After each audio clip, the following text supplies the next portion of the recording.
One of the features of this fourth industrial revolution is that it doesn't change what we are doing, but it changes us.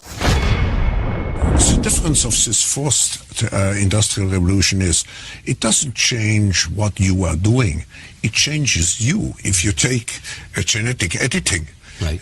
Just as an example, it's you who are changed. Yeah. And of course this has a big impact on your identity. Yeah. Editing your genes? Cool, I'll explain that later. But first, why do so many people consider this guy, Klaus Schwab, to be the most dangerous man in the world? Well, there's some reasons. A lot of them. You might remember Klaus Schwab as the puddle of liquefied feces who said, by 2030, you'll own nothing and be happy about it. Translated, that probably means by 2030, he'll own everything and he'll be happy about it. But how does he expect you to own nothing and be happy about it?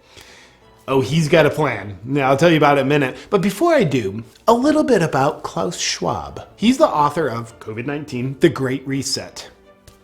What a grand opportunity indeed. Oh, and his book was published on July 9th, 2020. Wonder how he got it written and published that fast.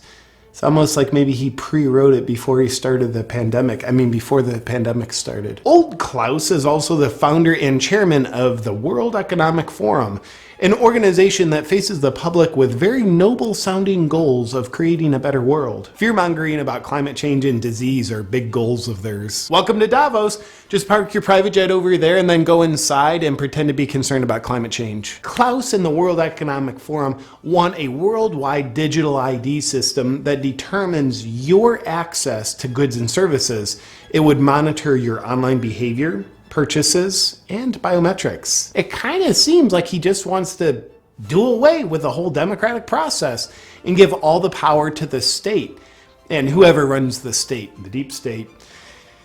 But that's based on both his words and actions, so it's probably an inaccurate observation. Was Dr. Evil's character based on this reptile? Mr. Schwab writes the following. One of the greatest lessons of the past 5 centuries in Europe and America is this. Acute crises contribute to boosting the power of the state. It's always been the case, and there is no reason why it should be different with the pandemic. Nobody ever elected Klaus Schwab to anything. This all just sounds like conspiracy, doesn't it? The World Economic Forum are good guys. Haven't you seen the headlines they pay for? Go green, right? Right? That's probably right. They truly are good guys.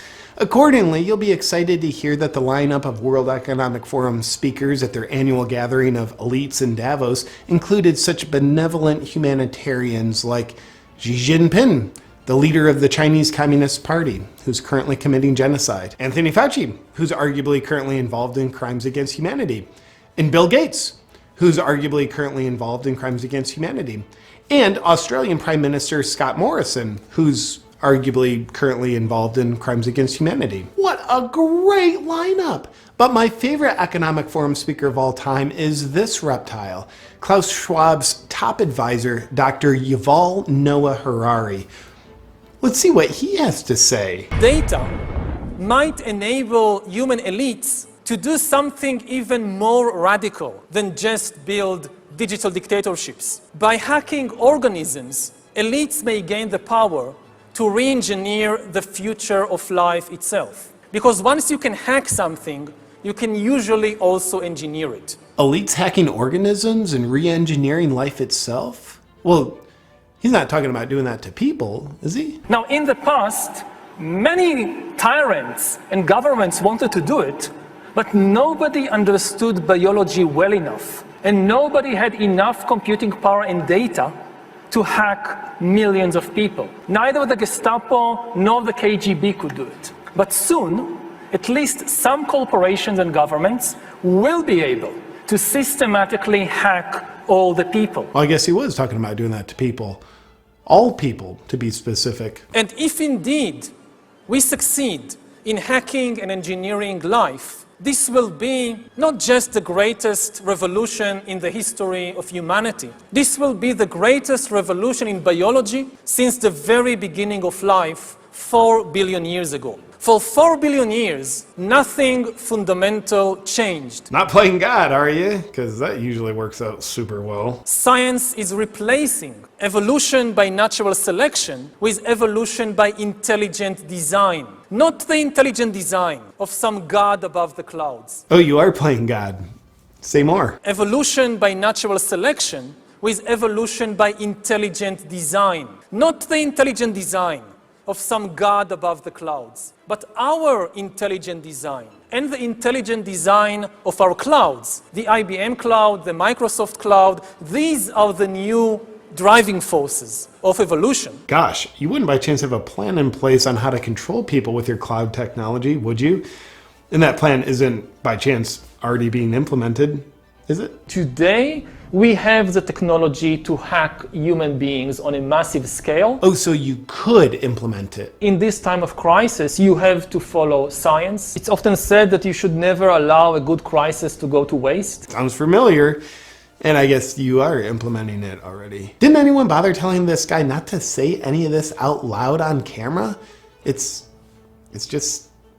a lot of evidence. Surveillance, people could look back in 100 years and identify the coronavirus epidemic as the moment when a new regime of surveillance took over, especially surveillance under the skin. My brain, my body, my life, does it belong to me or to some corporation or to the government or perhaps to the human collective? This guy's revealing the whole plan. He's gonna ruin it. The World Economic Forum, out for the good of humanity.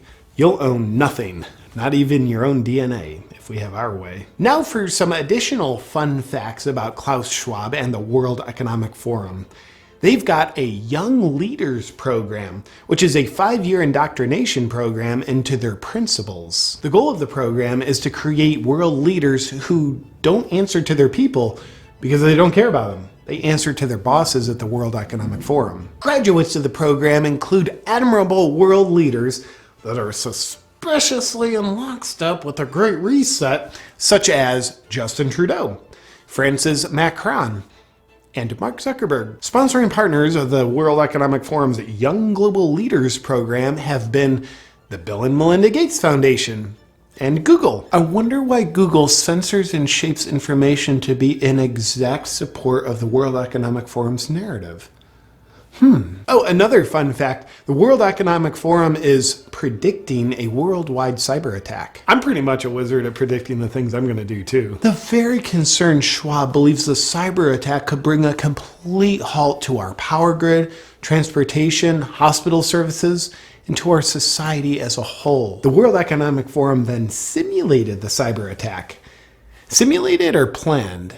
I'm not sure, but they said it was a simulation, so it's probably best to just believe them. Oh, also the World Economic Forum, along with the Bill and Melinda Gates Foundation, hosted Event 201, which oddly enough played out exactly as they planned.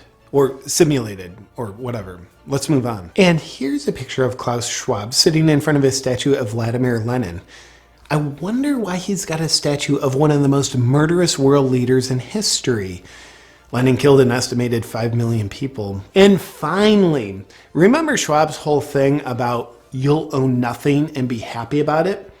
What's the World Economic Forum's plan to make that happen? Well, it's probably nothing, but consider this. BlackRock is an investment firm with $9 trillion under management, which is a higher GDP than every country on Earth, aside from the US and China. Therefore, it turns out BlackRock has more political and financial influence than the Federal Reserve and most governments. Sounds cool, but what's the connection with the World Economic Forum? Well, again, and it's probably nothing, but BlackRock CEO Larry Fink is also just a board member of the World Economic Forum. Well, that's super convenient. and probably just a coincidence. Is the World Economic Forum and BlackRock colluding in corporatism, where an unelected corporate elite dictates top down to the population? Well, they couldn't be doing that because they'd have to infiltrate the government, which they haven't done. Except for, in one of Joe Biden's first appointees once he took office, he named Brian Deese to be the director of National Economic Council. Brian Deese came from BlackRock, where he was a global head of sustainable investing, and now he's Biden's main advisor for economic policy. But Biden's making the policy decisions, not the unelected corporate elites at BlackRock and the World Economic Forum. Of course Biden's making all the decisions. Let's not be silly. Oh look, there's a picture of Biden in the audience at the World Economic Forum. Oh, and also Kamala Harris's chief economic advisor is Michael Pyle. He came from BlackRock, where he was a global chief economic strategist, overseeing the strategy for investing $9 trillion. Well, it looks like corporatism, but it's probably not. But if it was, it would actually be a viable strategy for BlackRock and the World Economic Forum to own everything and for you to own nothing. Oh, fun fact, BlackRock is buying up single-family homes at an alarming rate, oftentimes paying 20 to 50% above asking price, so normal people like you and I can't own the homes. Now, there is an interesting pattern to all this. You know how you hear about ancient tyrannical rulers who would rule over their dumb people by saying things like, yeah, if you don't do all of this slave labor and let me sleep with your wives, then God's going to make you all perish in a deadly storm. Well, God told me, and because I'm elite, I have access to this knowledge and you don't. So you better do as I say or you're going to die. Well, us peasants can't perceive what the king can, so we better do as he says. Go ahead and bang my wife. And thank you for doing it for my protection, King. Good old fear-mongering, a predictable pattern as old as time itself. But with Klaus and the World Economic Forum, it's climate change is gonna kill you, disease is gonna kill you, and a cyber attack's gonna get ya. So you better do as we say, or you're gonna die. I don't know, the weather looks pretty good to me. Why don't you ever smile, Klaus? You look like a sociopath. No, you don't understand. We elites have access to knowledge that you don't. So you better listen to us or you're gonna die. Same old fun pattern of fear-mongering. They know of the scary problems and only they have the solutions. So listen up or you're gonna die. Gotcha, Klaus. Nothing new here. We see you. The World Economic Forum wants to control the world. Not if we can help it. Hi, I'm with the Universal Economic Forum. For the longest time, the World Economic Forum has been without competition in the marketplace for enslaving humanity, and we're here to put an end to their pathetic reign of terror. And no, unlike the World Economic Forum, we don't want to control the world. That's child's play. We want to control the entire fucking universe. Highlighting one of the biggest problems we see, it's clear the World Economic Forum is using a decades-long agenda to enslave humanity. And you know what? We think the people of the world deserve much better than that. So we're going to be doing it much faster. They say you'll own nothing and be happy about it by 2030, but with our better branding and global initiatives, our agenda will have you owning nothing by 2023, if you survive that long. And you know what? You won't be happy about it, but you're going to like it. Quite frankly, the World Economic Forum is just a bunch of pussies. Ladies, what would you say to a guy who wants to dilly-dally around with foreplay for 10 years? Well, we're not scared little virgins who live in their mom's basements and meet once a year in Davos to eat hors d'oeuvres and give each other reach-arounds just to move the needle ahead one slow inch at a time. No, we're the type of organization that gets in there and gets the job done fast and aggressively, because that's what the world needs. Just imagine consenting your way into a fast-moving progressive agenda that will have your every thought and action controlled by people gracious enough to assert their power over you. How are we going to handle the climate crisis better than the old codgers at the World Economic Forum? Well, when we look at the ever-changing weather patterns, we can see in the northeast region of the US, the average daily temperature from mid-January to mid-July of this year has risen from 32 degrees to 85 degrees. And we expect this trend to continue, so we've got to do something about it fast. So goodbye climate crisis and hello climate hysterical panic. Embrace yourselves, because we'll stop at nothing to protect you. The weak World Economic Forum has their credit card system that tracks your carbon footprint and then cuts off your purchasing power when your carbon footprint goes too high.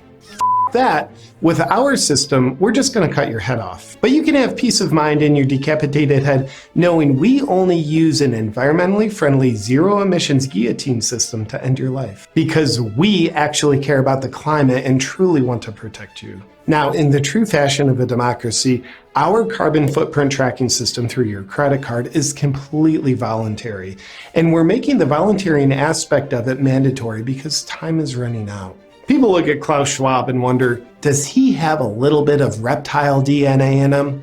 Well, probably, and it's clearly not enough. Our chairman of the board is mostly reptile because these pussy humans can't get the human enslavement that's necessary to fight the climate crisis done fast enough. In fact, let's hear a quick message from our beloved chairman, Professor Nyström Baxter Androgynous III. Greetings. It's time we put an end to the Great Reset, so that we might have a fantastic reset. It's the only way to stop the rapidly changing climate and flourishing of humanity. I look forward to collaborating with you as we implement our universal initiatives. Full disclosure. Professor Nyström does have a little bit of human DNA found behind his gills. That's probably why he seems so relatable. Furthermore, the researchers that we pay to go to painstaking lengths to find exactly what we want them to find have discovered that in just 49 days, the Earth will be nothing but a ball of fire that's simultaneously encapsulated in a ball of ice because of the methane gas produced by cows. So to help you, we'll be gunning down all livestock from our jet black military-grade helicopters. But instead of eating crickets like the ladies at the World Economic Forum want to feed you, we'll be offering you a more environmentally sustainable alternative of you being able to just not eat. Now you might be thinking, don't people produce way more carbon footprint than cows? You know what? I'm glad you asked, because the answer is yes. That's why we're going one step further than the World Economic Forum's promotion of abortion as a virtuous thing to do, as we mandate abortions for all clumps of cells that are under 27 years old. You might also be thinking, what about the World Economic Forum's guidelines for protecting ourselves against global pandemics? Will the Universal Economic Forum be offering us those? Well, good news. You're not going to need guidelines because with the pandemics we create, there will be no protecting yourself. We're here to get the job done. That's our pledge to you. Those pansies at the World Economic Forum think global lockdowns are enough. That implies you'll get out eventually. And that's just like running into a burning building to save a child. Meanwhile, we're the ones outside that have gone to all the effort to set the building on fire. Global lockdowns? How about biological life enriching death camps? Sounds like we care just a little bit more. And unlike them, you don't need to worry about us colluding with governments of foreign and domestic countries where orders are spoon-fed to elected officials who then dictate the orders to you. Because we're cutting out all the unnecessary middlemen and doing away with elected officials altogether. But giving credit where credit is due, the pussies at the World Economic Forum have already done a pretty halfway decent job with that. And of course, we do agree with their sentiment that society needs to be reshaped. It's just like how you need a haircut from time to time. But because the people of the world need us to act faster than those slouches, through biotechnology, we've developed a way to give society an even better haircut by scalping it. And I'd like to reassure you with us, you don't need to worry if propaganda is clouding your mind, because we're taking the condom off and getting rid of the propaganda by raw dogging your mind with direct control. We'll leave it up to your imagination as to how we'll be doing that. And if you can't imagine it, it's because we're already not letting you. That's why we at the Universal Economic Forum have you in our crosshairs as we aim to protect you with green walls that'll imprison you so that we can, together, reshape society into a beautiful utopia. And because we live in a time of great emergency, we thank you for your support and obedient faith in our leadership that we'll abuse you with. In conclusion to the question, is Klaus Schwab the most dangerous man in the world? Here's his top guy again. Humans are now hackable animals. You know, the whole idea that humans have, you know, they have this soul or spirit and they have free will and nobody knows what's happening inside me. So whatever I choose, whether in the election or whether in the supermarket, this is my free will, that's over. Free will, that's over. It will indeed be over if you outsource your thinking to outside influences and take the easy way out by choosing obedience over bravery. Doing so makes you very susceptible to being manipulated by fear. And if this happens, you will fail at remaining a free, sovereign individual. But here's how Schwab and his friends, who sociopathically never smile, fail at their Great Reset, and you succeed at remaining a free, sovereign individual. Be guided by your own critical thinking and what your heart and soul knows is right. And choose bravery over obedience. Obedience or bravery? Outsource your perspectives or do your own critical thinking? We are in the process of either the Great Reset or the Great Awakening, and the choice isn't Klaus Schwab's. The choice is yours. Proyecto Segunda República. No somos la oposición. Somos la resistencia. Una idea cuyo tiempo ha llegado.